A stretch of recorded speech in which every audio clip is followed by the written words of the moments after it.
You see, Psalm 118 verse 8 says, "It is better to trust in the Lord than to put confidence in man." And yet so many people today, they reject the Lord, they reject the written word of the Lord, and they put confidence in these men who are changing their mind every decade. They can't make up their mind what's happened to dinosaurs. In fact, they can't make up their mind what happened in the past, and the reason is they weren't there. Whereas the Lord was there, and He's revealed to us what happened in the past through His word.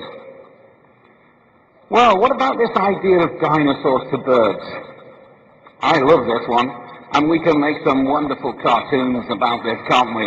Of how dinosaurs evolved into birds. But what we need to do is look a bit more seriously at this, and look at the origin of feathers. I'm grateful to Dr. David Menton, for one or two of the illustrations I'm going to show now. But as you may or may not know, and if you've been to his lectures, you would know that a scale is just a fold of skin. And we have to find out how you can go from a fold of skin to the delicate feather. We read in an article about the theory of the origin of feathers in American Zoology in the year 2000. And this is incredible, isn't it? We lack completely fossils of all the intermediate stages between reptilian scales and the most primitive feather. Ken has said about how the work in the United Kingdom has grown. I was invited to speak to a group of scientists at the Academy of Sciences of the Czech Republic. I often thought, when I did research in chemistry and when I was a senior administrator at the University of Cardiff, I was never invited to speak to such an august body. I joined Answers in Genesis, and within 2 years I'm up there before the great and the good, in terms of brains, in the Czech Republic. And I gave them a talk. First of all, I castigated them for the fact that every single person there said they didn't believe the Bible, and they all admitted that they'd even read the Bible, and they'd not even opened the Bible, they'd not even read one verse of the Bible. And I said, how on earth can you reject something you don't know anything about?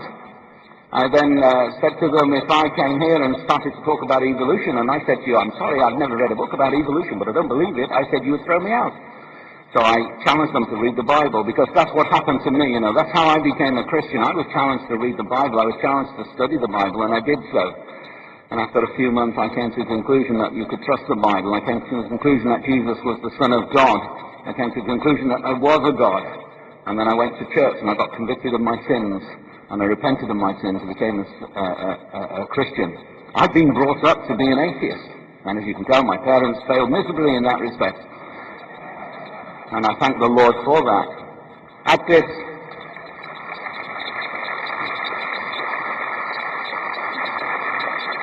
lecture, at the end, there were some questions. And this lecturer said to me, he was a professor, he said to me, but we know that dinosaurs have changed into birds. We've got a complete, the whole fossil record. And I said, no, you haven't.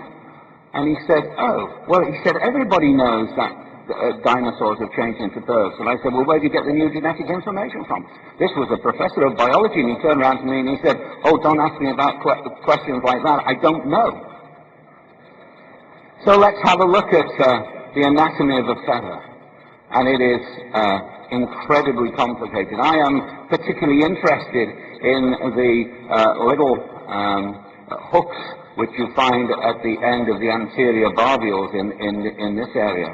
And I've done a calculation, and I've come to the conclusion that on a typical bird feather, there's something like about 1,600,000 hooklets. Where are these? Let's have a look.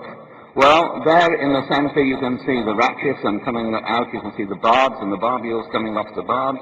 And if you magnify that section, and you can see these little hooklets, which have got the right radius of curvature to go around this posterior barb which is there. The fact that that little end of the hook there fits into the groove on the underside of this little barbule.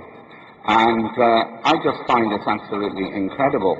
And yet, that we have problems here, because when you try to use this type of argument for design, and you say, look, you look at these feathers and you see this intricacy of the feathers, you see all this design. You ask, a couple of questions. You say, where does all this genetic information come from? And they can't tell you. And then you say, but look at this design. And then you're told that you can't use design. And they will tell you that evolutionary theory, although it can make little small changes, they tell you, in this quote I'm using, it says that you don't get any guidance for understanding the emergence of entirely new structures, including digits, limbs, eyes, and feathers. So how did feathers originate? I would say to you that feathers originated because they were created by Almighty God, as we read in Genesis chapter 1, verses 20 to 21. And yet you have quotes like this: even if all the data points to an intelligent designer, such a hypothesis is excluded from science because it is not naturalistic. The problem is, this is from Kansas State, the University immunologist Scott Ted. So the problem is that even if we've got all this evidence of design, the evolutionists say, no way, we don't accept that. They've even got a word for something that looks as if it's been designed and they claim that it hasn't. They use the word designoid. Talk about suppressing the truth. Talk about being willingly ignorant.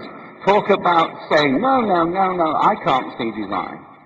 They are blinding themselves. It is incredible, some of the things that these evolutionists say.